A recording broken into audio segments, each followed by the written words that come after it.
কবিগুরু তাঁর ছিন্নপত্রাবলীর 238 নম্বর চিঠিটি শিলাইদহ থেকে 10 অক্টোবর 1895 খ্রিস্টাব্দে লিখেছিলেন। সেটি এখন পাঠ করছি।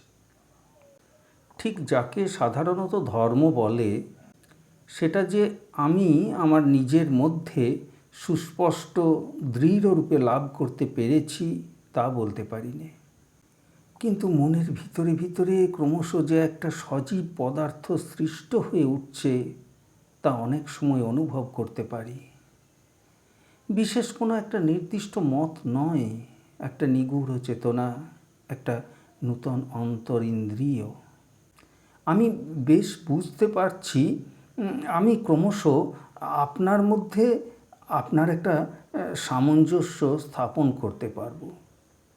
আমার সুখ দুঃখ, অন্তর্বাহির, বিশ্বাস আচরণ সমস্তটা মিলে জীবনটাকে একটা সমগ্রতা দিতে পারব।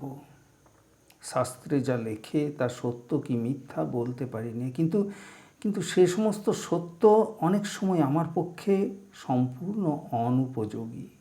বস্তুত আমার পক্ষে তার অস্তিত্ব নাই বললেই হয়।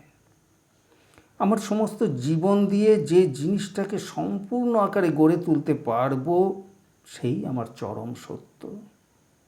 জীবনের সমস্ত সুখ দুঃখকে যখন বিচ্ছিন্ন ক্ষণিকভাবে অনুভব করি, তখন আমাদের ভিতরকার এই অনন্ত সৃজন রহস্য ঠিক বুঝতে পারি না।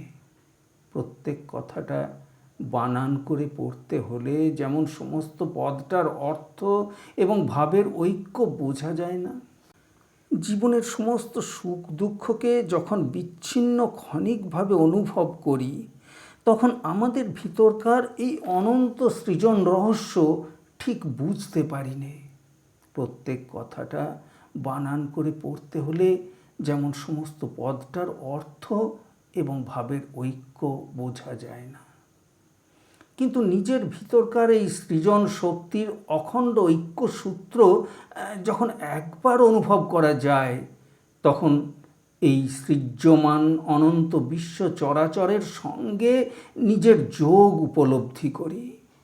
বুঝতে পারি যেমন গ্রহ নক্ষত্র চন্দ্র সূর্য জ্বলতে জ্বলতে ঘুরতে ঘুরতে চিরকাল ধরে তৈরি হয়ে উঠছে, আমার ভিতরেও তেমনি অনাদিকাল ধরে একটা সৃজন চলছে।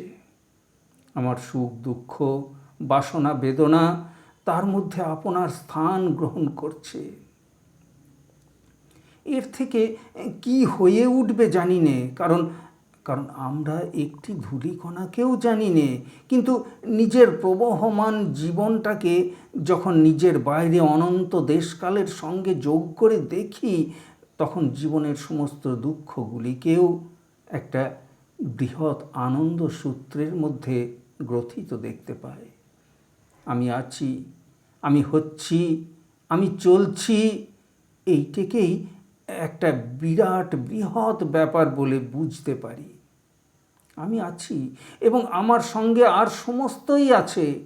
আমাকে ছেড়ে এই অসীম জগতের একটি অণু পরমাণুও থাকতে পারে না।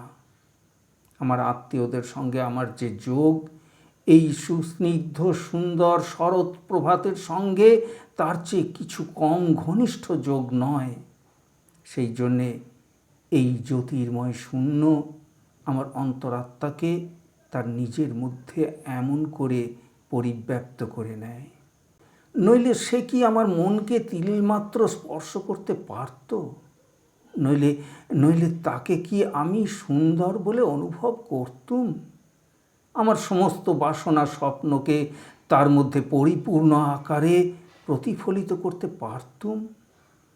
আমার সঙ্গে আর অনন্ত জগৎ প্রাণের সঙ্গে যে চিরকালের নিগূঢ় সম্বন্ধ, সেই সম্বন্ধের প্রত্যক্ষগম্য বিচিত্র ভাষা হচ্ছে বর্ণ গন্ধ গীত।